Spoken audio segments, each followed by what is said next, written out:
సరే ఈ నెల 21వ తేదీన పురంధరేశ్వరి గారు ఢిల్లీ పర్యటనకు వెళ్ళబోతున్నారు. అక్కడ అగ్రనేతలతో రాజకీయపరమైనటువంటి చర్చలు కూడా కొనసాగే అవకాశం ఉందంటూ కూడా ఒక వార్త బయటకు వచ్చింది. ఈ నేపథ్యంలోనే ఈ లోపల అసలు పురంధరేశ్వరి గారు ఇటు టీడీపీని అటు జనసేనని టార్గెట్ చేస్తున్నారు. జనసేన ఇప్పటికే బీజేపీతో పొత్తులో ఉంది అనేది అందరికీ తెలిసిన విషయమే. కానీ పురంధరేశ్వరి గారు ఇటు టీడీపీని అటు జనసేనని టార్గెట్ చేయడానికి కారణం ఏంటి? అసలు తెర వెనుక ఏం జరుగుతుంది అంటే ఏం చెప్తారు సార్? సో ఏపీ బీజేపీ అధ్యక్షులు పురంధరేశ్వరి ఢిల్లీ బీజేపీ ఏది చెప్తుందో అది ఖచ్చితంగా వింటారు, డౌటే లేదు. ఎందుకంటే ఒక డిసిప్లైన్ మేనర్ నుంచి వచ్చినటువంటి పొలిటీషియన్ ఆవిడ. సో కాబట్టి అధిష్టానాన్ని కాదని స్వరం మారదు ఆవిడది. అధిష్టానానికి అనుగుణంగానే ఆమె స్వరం ఎప్పుడు కూడా ఉంటుంది పొలిటికల్గా. సో తాజాగా ఆమె పార్వతీపురం వెళ్ళారు. పార్వతీపురం వెళ్ళినటువంటి సందర్భంగా టిట్కో ఇళ్లని పరిశీలించారు. టిట్కో ఇళ్లను పరిశీలించడానికి వెళ్తే అక్కడ నిషేధిత ప్రాంతం అని చెప్పి బోర్డు పెట్టింది ఇప్పుడుండేటువంటి ప్రభుత్వం. సో టిట్కో ఇళ్ళు అనేది అది కేంద్ర ప్రభుత్వం యొక్క స్కీమ్. అది టిట్కో ఇళ్ళు కేంద్ర ప్రభుత్వం స్కీమ్లో భాగంగా వచ్చినటువంటి ఇళ్ళు అవి. సో గత ప్రభుత్వం కొన్ని కట్టించింది, కొన్నిటినేమో కట్టించే క్రమంలో ప్రభుత్వం మారిపోయింది. దాంతో టిట్కో ఇళ్ళ వైపు చూడటానికి వైఎస్ఆర్ కాంగ్రెస్ పార్టీ ప్రభుత్వం ఇష్టం చూపట్లేదు. దాంతో నిషేధిత బోర్డు పెట్టడం జరిగింది. దాని మీద ఆమె ఆగ్రహం వ్యక్తం చేస్తూ మాట్లాడారు. మాట్లాడుతూ ఆమె చేసినటువంటి వ్యాఖ్యలు ఏంటంటే, ఇప్పుడున్నటువంటి ప్రభుత్వం టిట్కో ఇళ్ళని ఇవ్వలేకపోతుంది, అన్యాయం చేస్తుంది, కేంద్ర ప్రభుత్వం ఇచ్చినటువంటి నిధులను దుర్వినియోగం చేస్తుంది అనేటువంటి మాటను ఆవిడ వాడారు. అంటే వైఎస్ఆర్ కాంగ్రెస్ పార్టీని టార్గెట్ చేస్తుంది. ఆమె బీజేపీ అధ్యక్షులుగా బాధ్యతలు చేపట్టినప్పటి నుంచి కూడా వైఎస్ఆర్ కాంగ్రెస్ పార్టీ ప్రభుత్వాన్ని టార్గెట్ చేస్తూనే ముందుకు వెళ్తుంది. సహజంగా విపక్షంలో ఉన్నటువంటి పార్టీలు అధికార పక్షాన్ని టార్గెట్ చేయడం, అధికార పక్షం తీసుకున్నటువంటి నిర్ణయాలను విమర్శించడం, ప్రజా వ్యతిరేక విధానాలని వెలుగెత్తి చాటం, ఇవన్నీ కామన్గా జరుగుతూ ఉంటాయి. అందులో భాగంగానే పురంధరేశ్వరి వైఎస్ఆర్ కాంగ్రెస్ పార్టీ ప్రభుత్వం మీద, వైఎస్ఆర్ కాంగ్రెస్ పార్టీ ప్రభుత్వం చేసినటువంటి ప్రజా వ్యతిరేక విధానాల మీద ఆమె గొంతు విప్పారు. ఆమె పోరాడుతున్నారు, జిల్లాలో పర్యటనలు చేస్తున్నారు. ఆ సందర్భంగా ఆవిడ మద్యం సంబంధించినటువంటి మాఫియాని మొట్టమొదట బయటపెట్టారు. ఆ తర్వాత ఇసుకు సంబంధించినటువంటి మాఫియాని బయటపెట్టారు. సో ఈ క్రమంలో ఆమె మీద అనేక రకాల విమర్శలు చేయడం జరిగింది. వైఎస్ఆర్ కాంగ్రెస్ పార్టీ సంబంధించినటువంటి ఎంపీ విజయసాయిరెడ్డి అనేక సందర్భాల్లో ఆమె వ్యక్తిగత జీవితంలో కూడా వెళ్ళి తొంగి చూసి అనేకమైన విమర్శలు కూడా చేశారు విజయసాయిరెడ్డి. ప్లస్ తెలుగుదేశం పార్టీ గొంతు పురంధరేశ్వరి వినిపిస్తున్నారు, తెలుగుదేశం పార్టీ ఏం చెప్తుందో అది వింటున్నారు పురంధరేశ్వరి అనేటువంటి కామెంట్లు కూడా చేయడం జరిగింది. సో తెలుగుదేశం పార్టీ కోసం పనిచేస్తున్నారా అనే ఆరోపణలు కూడా ఆమె వైఎస్ఆర్ కాంగ్రెస్ పార్టీని ఎదుర్కొన్నారు. సో వైఎస్ఆర్ కాంగ్రెస్ పార్టీ ఎలాంటి ఆరోపణలు చేసినా కానీ ఆమె ప్రజా వ్యతిరేక విధానాలు ఏవైతే చేస్తుందో వైఎస్ఆర్ కాంగ్రెస్ పార్టీ ఆ దిశగానే ఆవిడ వెళ్తూ ఉన్నారు, పోరాటాలు చేస్తూ ఉన్నారు. అయితే ఇప్పుడు తాజాగా చేసినటువంటి కామెంట్ ఏంటంటే, పంచాయతీరాజ్ ద్వారా ఇసుక సంబంధించినటువంటి పంచాయతీరాజ్ కాకుండా ఇసుక టెండర్లు వేయటం కానీ, లేదంటే మద్యం మాఫియాకి సంబంధించి కానీ, లేదా కార్మికుల ఇబ్బందులు కానీ, అనేక రకరకాల అంశాల మీద బీజేపీ మాత్రమే పోరాడుతుంది అనేటువంటి వ్యాఖ్య. ఈ వ్యాఖ్య దగ్గరే కరెక్ట్గా కొంత స్వరం తేడా వచ్చింది ఆవిడది అనేటువంటి ఒక ఒపీనియన్ కలుగుతుంది. ఎందుకంటే 2019లో అధికారం కోల్పోయిన తర్వాత నుంచి తెలుగుదేశం పార్టీ అనేక రకాలుగా పోరాటాలు చేసింది. ఫస్ట్ ఇసుక మాఫియా మీద చేసింది, మద్యం మాఫియా మీద చేసింది, అనేక రకాల విధానపరమైనటువంటి అంశాల మీద అసెంబ్లీ వేదికగా, అసెంబ్లీ బయట పోరాటం చేస్తూనే వస్తుంది. తెలుగుదేశం పార్టీ అలుపెలగినటువంటి పోరు చేస్తూనే వస్తుంది అనేది అందరికీ తెలిసినటువంటి అంశమే. సో అలాగే జనసేన పార్టీ అప్పుడప్పుడు ఈ రోడ్లకు సంబంధించిన అంశం కానీ, లేదా ఇసుకు సంబంధించిన అంశం కానీ, వీటన్నిటి మీద అప్పుడప్పుడు పవన్ కళ్యాణ్ తన సినిమాలు షూటింగ్లు లేనప్పుడు అక్కడికి వెళ్ళి ధర్నాలు చేయటం, ఆందోళన చేయటం చేస్తున్నారు. గత 4 సార్లు ఆంధ్రప్రదేశ్కి వెళ్ళి ఆయన ధర్నాలు ఆందోళన చేశారు. సో కానీ ఈ మధ్యకాలంలోనే బీజేపీ పురంధరేశ్వరి అధ్యక్షురాలు అయిన తర్వాతనే కొంత యాక్టివేట్ అయినట్టు మనకు కనిపిస్తుంది. సో ఈ క్రమంలో అసలు మేము మాత్రమే ప్రభుత్వ వ్యతిరేక విధానాల మీద పోరాడుతున్నాము అనేటువంటి యాంగిల్లో ఆ మాట్లాడటం అనేది పరోక్షంగా తెలుగుదేశం పార్టీని టార్గెట్ చేస్తుంది పురంధరేశ్వరి అనేటువంటి యాంగిల్లో ఇప్పుడు సోషల్ మీడియా వేదిక వైఎస్ఆర్ కాంగ్రెస్ పార్టీ ఫోకస్ చేస్తూ ఉంది. అంటే ఈ విధంగా ఎందుకు మాట్లాడారు, పార్వతీపురం టిట్కో ఇళ్ళు పరిశీలన చేసిన తర్వాత అనేటువంటి ఒక ప్రశ్న వేసుకుంటే, బీజేపీ అధిష్టానం ఇచ్చినటువంటి డైరెక్షన్ ప్రకారం ఈయన నడుచుకుంటున్నారా, బీజేపీ అధిష్టానం తెలుగుదేశం పార్టీకి వ్యతిరేకంగా మాట్లాడమని చెప్పారా, అందుకే ఈ స్వరం మార్చారా అనేటువంటి అనుమానం రేకెత్తిస్తుంది వైఎస్ఆర్ కాంగ్రెస్ పార్టీ. సో అందుకే 21వ తారీఖున ఒక కీలకమైనటువంటి మీటింగ్ ఢిల్లీలో జరగబోతుంది. ఆ 21వ తారీఖున జరిగేటువంటి మీటింగ్ పురంధరేశ్వరి వెళ్తున్నారు.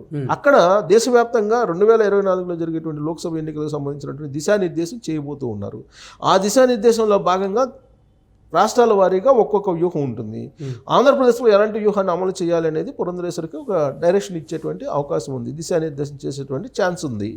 సో ఆ క్రమంలో జనసేన బీజేపీ కలిసి వెళ్తాయని చెప్పి డైరెక్షన్ ఆవిడకి ఇస్తారా, లేదంటే తెలుగుదేశం పార్టీ జనసేన బీజేపీ కలిసి వెళ్తాయని డైరెక్షన్ ఇస్తారా అనే దాని మీద ఆసక్తికరమైనటువంటి ఒక సంఘటన నెలకొని ఉంది.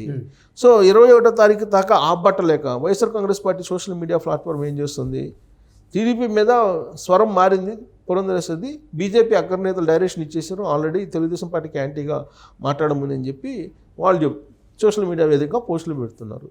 సో ఇక్కడ తెలుగుదేశం పార్టీ జనసేన ఆంధ్రప్రదేశ్లో పొత్తు ఉందనేది క్లారిటీ ఉంది.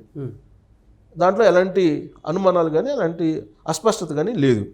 20వ తారీఖున అసలు చంద్రబాబు నాయుడు పవన్ కళ్యాణ్ ఇద్దరు ఒకే వేదిక మీదకి వెళ్ళి ఉమ్మడి మేనిఫెస్టోని కూడా ప్రకటించబోతున్నారు. ఇంతవరకు చాలా స్పష్టంగా ఉంది తెలుగుదేశం పార్టీ అలాగే జనసేన పొత్తు అనేది. అయితే బీజేపీ పరిస్థితి ఏంది? బీజేపీ ఈ రెండు పార్టీలతో కలిసి వెళ్తుందా, లేదంటే సింగిల్గా వెళ్తుందా, లేదంటే పరోక్షంగా వైఎస్ఆర్ కాంగ్రెస్ పార్టీకి మద్దతు ఇస్తుందా 2019 మాదిరిగా అనేది రకరకాల ఈక్వేషన్స్ కనిపిస్తూ ఉన్నాయి. ఇప్పుడు వాస్తవంగా తెర ముందు బీజేపీ జనసేన వేరువేరుగా కనిపిస్తున్నాయి, కానీ తెర వెనుక ఆ రెండు పార్టీలు ఒకటే. వైసీపీ బీజేపీ రెండు ఒకటిగానే పనిచేస్తున్నాయి. అటు ప్రత్యక్షంగా కానీ తెర ముందు కనిపించకపోయినప్పటికీ తెర వెనుక మాత్రం ఆ రెండు పార్టీలు ఒకటిగా కనిపిస్తుంది. ప్లస్ నరేంద్ర మోడీ, జగన్మోహన్ రెడ్డి ఇద్దరు ఒకటే అనేటువంటి భావన కలిగిస్తూ ఉన్నారు. అనేక కార్యక్రమాల్లో వాళ్ళు పాల్గొన్నారు. దానికి సంబంధించినటువంటి కొన్ని కమిట్మెంట్స్ కూడా జగన్మోహన్ రెడ్డి వాళ్ళకి ఇవ్వడం జరిగింది. విశాఖ స్టీల్ ప్లాంట్ ప్రైవేటీకరణ అంశాన్ని కూడా గ్రీన్ సిగ్నల్ ఇచ్చేసాడు జగన్మోహన్ రెడ్డి అనేది వినిపిస్తూ ఉన్నటువంటి మాట. సో అన్ని రకాలుగా బీజేపీకి సహకారం అందిస్తున్నాడు, బీజేపీ కూడా జగన్మోహన్ రెడ్డి సహకారం అందిస్తుంది. 2014లో జగన్మోహన్ రెడ్డి అధికారం రావడానికి కారణం కూడా బీజేపీ అందించినటువంటి సహకారమే. ఇలాంటివన్నీ వినిపిస్తూ ఉన్నాయి. ఇప్పటికి కూడా వాళ్ళిద్దరి మధ్య ఫేకాల్ బంధం కొనసాగుతుంది అని. ఇలాంటి పరిస్థితుల్లో బీజేపీ 21వ తారీఖున ఎలాంటి నిర్ణయం తీసుకోబోతుంది అనే దాని మీద ఒక క్వశ్చన్ వేసుకుంటే కనుక ఇప్పుడు తాజాగా మారినటువంటి స్వరం పురంధరేశ్వరి స్వరం కనుక చూస్తే దూరంగా జరుగుతుందా బీజేపీ? జనసేన తెలుగుదేశం పార్టీ పోటీ చేస్తే పరోక్షంగా బీజేపీకి సహకారం, బీజేపీ వైఎస్ఆర్ కాంగ్రెస్ పార్టీ సహకారం ఏమైనా అందించే అవకాశం ఉందా? ఇండివిజువల్గా పోటీ చేస్తే దానికి 0.5 ఓట్ బ్యాంక్ కూడా లేదు. సో కాబట్టి ఇండివిజువల్గా ఇప్పటికే తెలంగాణలో బీజేపీతో జనసేన పొత్తు పెట్టుకున్న నేపథ్యంలో మరి ఆ పొత్తు ప్రకటించే అవకాశం ఉంటుందా? అంటే ఆంధ్రప్రదేశ్లో అంటే ఏం చెప్తారు? అంటే ఏ రాష్ట్రానికి ఆ రాష్ట్రంలో పొత్తు అని చెప్పి అంటున్నారు. పైగా పవన్ కళ్యాణ్ ఏమంటున్నారు, నేను ఢిల్లీ బీజేపీతో పొత్తు అంటున్నాడు. ఎప్పుడు రాష్ట్ర బీజేపీతో పొత్తు అని చెప్పి అన్నా. అంటే బీజేపీ జాతీయ పార్టీ కదా సార్, అంటే ఒక రాష్ట్రానికి సంబంధించిందో లేకపోతే ఒక ప్రాంతానికి సంబంధించిందో కాదు. అసలు బీజేపీ అంటే జాతీయ పార్టీ. జాతీయ పార్టీతో పొత్తు పెట్టుకున్నారంటే ఇంకా దేశం మొత్తం మీద ఏ రాష్ట్రంలో పోటీ చేసినప్పటికీ కూడా ఆ పొత్తు ఉండేటువంటి పరిస్థితులు ఉంటాయి. అలా ఉండదు. ఏ రాష్ట్రానికి సంబంధించిన పొత్తు ఆ రాష్ట్రానికి ఉంటుంది. మనం చూస్తున్నాం, ఇప్పుడు మనకు కాశ్మీర్లో కూడా చూసాం గతంలో. సో కాబట్టి ఏ రాష్ట్రానికి సంబంధించిన పొత్తు ఆ రాష్ట్రంలో పొత్తు ఉంది కాబట్టి ఇంకో రాష్ట్రంలో పొత్తు ఉండాలనేది ఏమీ లేదు.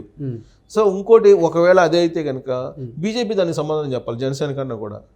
ఎందుకంటే ఇక్కడ పొత్తు పెట్టుకున్నా కదా జనసేన, అక్కడ జనసేన టీడీపీతో వెళ్తుంది, నీ పరిస్థితి ఏంటి అనేది క్వశ్చన్ వస్తుంది బీజేపీకి. సో అప్పుడు బీజేపీ క్లారిటీ ఇవ్వాలి. లేదంటే బీజేపీని వద్దనుకొని బీజేపీని కావాలనుకొని పవన్ కళ్యాణ్ వెళ్తే మరి అక్కడ టీడీపీతో పొత్తు పెట్టుకోకూడదు కదా. పొత్తు అనౌన్స్ చేసిన ఆయనే కదా. అంటే గతంలో కూడా పవన్ కళ్యాణ్ గారు నేను పొత్తుపై మీ స్పందన కోసం ఎదురు చూస్తూ ఉంటాను, మీరు స్పందించండి అంటూ కూడా మాట్లాడిన. అవును, కలిసి వస్తే మేము కలుపుకొని పోతాం అని చెప్పాడు. కలిసి వస్తే కలుపుకొని పోతాం అని అన్నారు. కలిసి వస్తుందని చెప్పి కూడా అనుకుంటున్నాం అని చెప్పి అన్నారు. లేదు నేను ఒంటరిగా వెళ్తాను, తెర వెనుక నేను వైసీపీకి సపోర్ట్ చేస్తానంటే ఆ పార్టీ ఇష్టం అది. సో 2019లో అదే చేసింది కదా. సో అలా చేస్తుందా, లేదంటే ఈ రెండు పార్టీలతో కలిసి వస్తుందా అంటే బీజేపీ తెలుగుదేశం పార్టీతో కలిసి వచ్చేటువంటి అవకాశం ఉంది. బీజేపీ తెలుగుదేశం జనసేన ఆ మూడు కలిసి ఎన్నికలకు వెళ్ళేట అవకాశం ఎక్కువ ఉందనేది మనకు అర్థమవుతుంది. కానీ ఇప్పుడు తాజాగా పురంధరేశ్వరి స్వరం మారిందని చెప్పి వైఎస్ఆర్ కాంగ్రెస్ పార్టీ సోషల్ మీడియాలో జరుగుతున్నటువంటి ప్రచారం నిజమైతే అప్పుడు జనసేన తెలుగుదేశం పార్టీ మాత్రమే ఉండేటువంటి అవకాశం ఉంది పొత్తులో. లేదంటే జనసేన పిలిచి మళ్ళీ పొత్తు తెలుగుదేశం పార్టీ నుంచి దూరంగా వచ్చేసి బీజేపీతో పట్టుకొని వెళ్తారా అని అంటే వెళ్ళినా కానీ రిజల్ట్ ఎలా ఉంటుందో అందరికీ తెలుసు. ఎందుకంటే తిరుపతి లోక్సభ ఎన్నికల్లో డిపాజిట్లు రాలా బీజేపీ జనసేన రెండు కలిసి వెళ్తే. సో ఇలాంటి పరిస్థితుల్లో నేను ఢిల్లీ అందుకే పవన్ కళ్యాణ్ చాలా తెలివిగా ఏమంటున్నారంటే నేను ఢిల్లీ బీజేపీతో మాత్రమే పొత్తు అని చెప్తున్నాడు ఆయన మొదటి నుంచి కూడా. సో కాబట్టి పురంధరేశ్వరి మారినటువంటి స్వరం అనేది మరి ఇటువైపు 21వ తారీఖున తీసుకెళ్తుంది అనేది మాత్రం చూడాలి. మొత్తానికి స్వరం మారిందని చెప్పి వైఎస్ఆర్ కాంగ్రెస్ పార్టీ చెప్తున్నారు. అదే నిజమైతే కనుక పొత్తులు కూడా మారే అవకాశం ఉంది.